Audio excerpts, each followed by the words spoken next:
Jackson.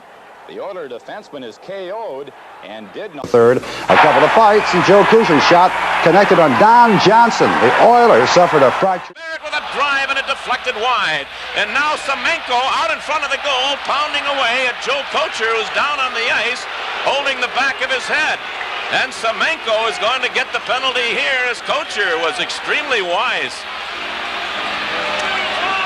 Semenko just kind of blindsided him out in front of the Edmonton goal, and Kocur just covered up, went face down on the ice, and he may have been stunned a little bit. 15 to time, Coffey in again, blasted aside, and it's called because the scrap has started in behind the play, down at the other end, and McSorley is into it. And Milbury. Oh, Milbury took a hard one and goes down, and he took a smack the other night in Calgary and has a broken nose. You know, Bob, I'll be very honest about it. Mike Milbury is a very emotional person. And when Ronnie Sutter hit. Oh! Baxter was buried by Tocchet. And he goes down into the turtle. He got one right in the Labanza, and he's down. What happened was Ronnie Sutter bumped Reggie Leblin behind the net. They went after Ronnie Sutter. That's when everybody came in. And Baxter and Tocchet paired off. But boy, he got him right. He was nailed, Kenny, by Murzyn, and now they're going to go. Barr and Murzyn back behind the net. Delayed call in process against the Hartford Whalers. Look at these two banging away at each other. Murzyn has a bit of a size and reach advantage. Murzyn will pick up a 2-minute penalty, and undoubtedly they'll both get 5-minute majors for fighting. There's 14:52 to go in the third period. Barr wants to know if it's over. He's shaken up.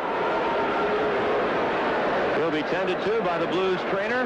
Over to the penalty box, Dana Murzyn. It's the Blues 2 and the Whalers.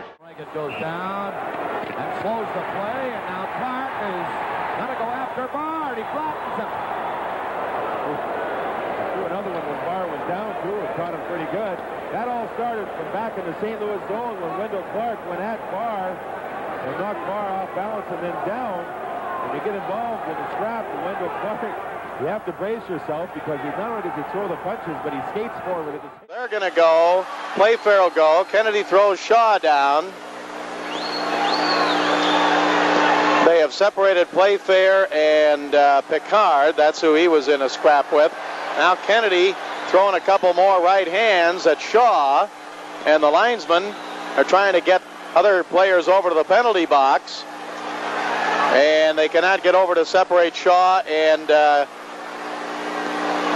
Kennedy, and Kennedy is just throwing right hand after right hand uppercuts at Shaw and is clearly winning this battle.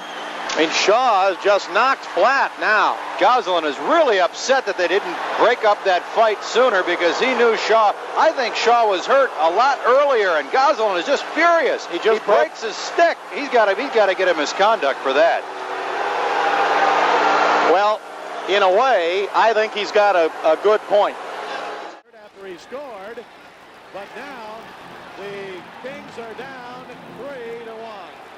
Jay Wells just pounded somebody. He just leveled one of the Canucks.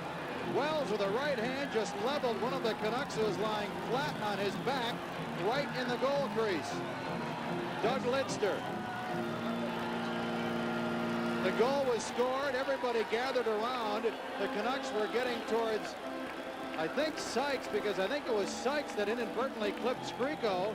And then Jay Wells just one-timed Doug Lidster. And Lidster is shaken up.